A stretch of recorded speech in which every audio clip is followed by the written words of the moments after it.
ಬರ್ತಿದೆ ದೋಸೆದು. ಇದು ಎಷ್ಟೋ ಜಮಾನದಿಂದ ಹಿಂಗೆ ದೋಸೆ ಮಾಡ್ತಾರೆ ಇವರು. ಭಾಳ ಫೇಮಸ್ಸು ವಿಷ್ಣು ಭವನ್ ದೋಸೆ.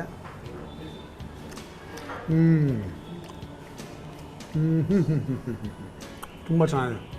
ನೀವು ಗಾಂಧಿನಗರಕ್ಕೆ ಬಂದಾಗ, ಕೆಂಪೇಗೌಡ ರೋಡಕ್ಕೆ ಬಂದಾಗ, ಕೆಂಪೇಗೌಡ ರೋಡಲ್ಲಿ ವಿಷ್ಣು ಭವನ್ ಹೋಟೆಲ್ ಬನ್ನಿ. ಇಲ್ಲಿ ಬಂದು ದೋಸೆ, ರವೆ ಇಡ್ಲಿ, ಜಾಮೂನು, ಬ್ರೆಡ್ ಟೋಸ್ಟು ಸೂಪರಾಗಿರುತ್ತೆ. ತುಂಬ ಹಳೆ ಹೋಟೆಲು. 1956ನೇ ಇಸ್ವಿನಲ್ಲಿ ಶುರು ಮಾಡಿದ್ದು.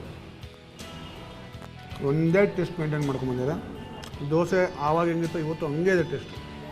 ಸೊ ಒಳ್ಳೆ ದೋಸೆ ತಿನ್ನಬೇಕು, ಇಲ್ಲಿ ಬರಬೇಕು. ಸೂಪರ್. ನಾನು ಮುಗಿಸ್ಬಿಡ್ತೀನಿ, ಆಮೇಲೆ ಕೈ ರುಚಿ ಸ್ಟಾರ್ಟ್ ಮಾಡೋಣ. ಓಕೆ, ನಮ್ಮೂರ ಉಳಿದ ನಂತರ ಮತ್ತೊಮ್ಮೆ ನಿಮ್ಮೆಲ್ರಿಗೂ ಬೊಂಬಾಟ್ ಭೋಜನ ಕಾರ್ಯಕ್ರಮದ ನನ್ನ ಫೇವ್ರೆಟ್ ವಿಭಾಗ ಕೈ ರುಚಿಗೆ ಸ್ವಾಗತ.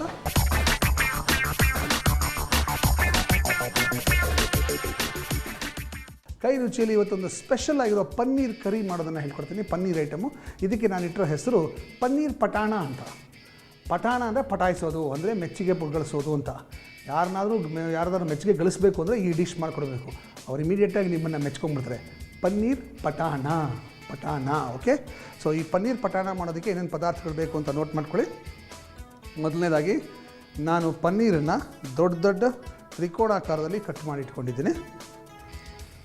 ಬೆಣ್ಣೆ ಒಂದು ಸ್ವಲ್ಪ, ಸಣ್ಣದಾಗಿ ಹೆಚ್ಚಿರ್ತಕ್ಕಂಥ ಈರುಳ್ಳಿ, ಸಣ್ಣದಾಗಿ ಹೆಚ್ಚಿರ್ತಕ್ಕಂಥ ಕ್ಯಾಪ್ಸಿಕಮು, ಸಣ್ಣದಾಗಿ ಹೆಚ್ಚಿರ್ತಕ್ಕಂಥ ಕೊತ್ತಂಬರಿ ಸೊಪ್ಪು, ಸ್ವಲ್ಪ ಕಾರ್ನ್ ಫ್ಲೋರ್, ಟೊಮೆಟೊ ಪ್ಯೂರಿ, ಸ್ವಲ್ಪ ತುಪ್ಪ, ಮೆಣಸು ಪುಡಿ, ಕಾಳು ಮೆಣಸನ್ನು ಕುಟ್ಟಿ ಪುಡಿ ಮಾಡಿಟ್ಕೊಂಡಿದ್ದೀನಿ, ಮೆಣಸು ಪುಡಿ, ಶುಂಠಿ ಪೇಸ್ಟು, ಬೆಳ್ಳುಳ್ಳಿ ಪೇಸ್ಟು, ಹಸಿಮೆಣಸಿನ ಪುಡಿ 1 ಚಮಚ, ಗರಂ ಮಸಾಲ ಅರ್ಧ ಚಮಚ, ಧನಿಯಾ ಪುಡಿ ಅರ್ಧ ಚಮಚ, ಜೀರಾ ಪುಡಿ ಅರ್ಧ ಚಮಚ, ರುಚಿಗೆ ತಕ್ಕಷ್ಟು ಉಪ್ಪು.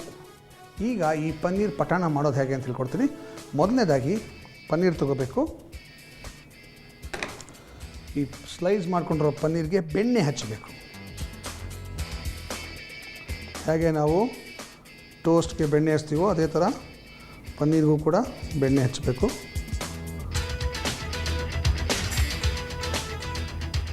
ಈ ರೀತಿ ಕ್ಲೀನಾಗಿ ಹಚ್ಚಬೇಕು. ಇದನ್ನು ಹಿಂಗೆ ಹಾಕೋಣ. ಇದ್ರ ಮೇಲೂ ಕೂಡ ಮತ್ತೆ ಈ ಥರ ಎಲ್ಲ ಪನ್ನೀರ್ಗೂ 2 ಕಡೆಯೂ ಬೆಣ್ಣೆ ಹಚ್ಚಬೇಕು. ಈ ರೀತಿಯಾಗಿ 2 ಕಡೆ ಹಚ್ಚಬೇಕು. ಈಗ ಇದ್ರ ಮೇಲೆ ನಾವು ಮೆಣಸನ್ನು ಉದುರಿಸೋಣ. ಕಾಳು ಮೆಣಸು, ಪುಡಿ ಮಾಡಿರೋ ಕಾಳು ಮೆಣಸು,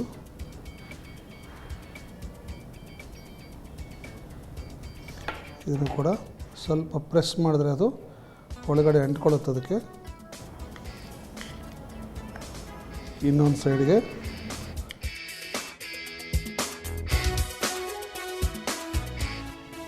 ಓಕೆ. ಈಗ ಈ ಗ್ರಿಲ್ ಟೋಸ್ಟ್ ಇರುತ್ತಲ್ಲ, ಗ್ರಿಲ್ ಟೋಸ್ಟರಲ್ಲಿ ಇದನ್ನು ಇಡಬೇಕು.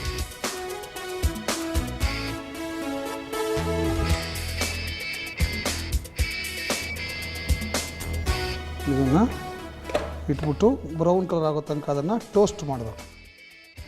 ಇದು ಟೋಸ್ಟ್ ಆಗಬೇಕು. ಅಷ್ಟರಲ್ಲಿ ನಿಮ್ಮೆಲ್ರಿಗೂ ಒಂದು ಕಿವಿ ಮಾತು. ಈ ಪ್ಯಾಕೆಟ್ 2 ಕಡೆ ಓಪನ್ ಆಗ್ಬಿಟ್ಟಿದೆ. ಯಾವ ಕಡೆಯಿಂದ ಬಗ್ಸಿದ್ರು ಎಣ್ಣೆ ಚೆಲ್ಲತ್ತೆ. ದೇವರ ಮನೆ ಎಲ್ಲ ಎಣ್ಣೆ ಆಗಿದೆ. ಇದನ್ನ ಬಾಟ್ಲಿಗೆ ಹಾಕ್ಬೇಕು. ಫನಲ್ ಇಲ್ಲ. ಹೇಗೆ? ಇಲ್ಲಿದೆ ಅದರ ರೆಮಿಡಿ. ಏನ್ ಫಾಯಿಲ್? Aluminium foil. ಈ ತರದ್ ಸ್ವಲ್ಪ ತೆಳ್ಳಗಿದ್ರೆ 2 ಲೇಯರ್ ತಗೊಂಡ್ಬಿಟ್ಟು ಅದನ್ನ ಫನಲ್ ತರ ಸುತ್ಕೊಂಡ್ಬಿಡಿ.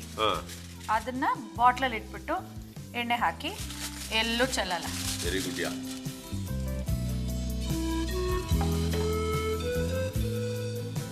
ನೀವು ಮರಿಬೇಡಿ, ಮನೆಯಲ್ಲಿ ಫನಲ್ ಇಲ್ಲ, ಫನಲ್ ಬಳಸಿ ಬಾಟ್ಲ್ಗೆ ಎಣ್ಣೆನೋ ಏನಾದರೂ ಹಾಕಬೇಕು ಅಂದರೆ ಯೋಚನೆ ಮಾಡಬೇಡಿ.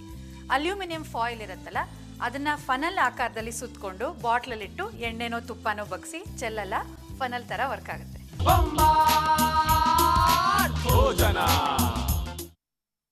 ಓಕೆ, ಈಗ ಗ್ರೇವಿ ಮಾಡೋಣ. ಅದು ಟೋಸ್ಟ್ ಆಗೋ ಅಷ್ಟರಲ್ಲಿ ಓಕೆ. ಲೆಸನ್ ನಂಬರ್ 1 ಒಲೆ ಹತ್ತಿಸಬೇಕು. ಅದರ ಮೇಲೆ ಒಂದು ಪ್ಯಾನ್ ಇಡೋಣ. ಇದಕ್ಕೆ ನಾವು ತುಪ್ಪ ಹಾಕೋಣ.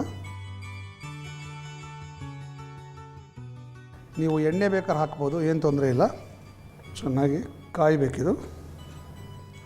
ಈಗ ಇದಕ್ಕೆ ಶುಂಠಿ ಪೇಸ್ಟು ಒಂದು ಅರ್ಧ ಟೀ ಸ್ಪೂನಷ್ಟು, ಬೆಳ್ಳುಳ್ಳಿ ಪೇಸ್ಟು ಒಂದು ಅರ್ಧ ಟೀ ಸ್ಪೂನಷ್ಟು, ಈರುಳ್ಳಿ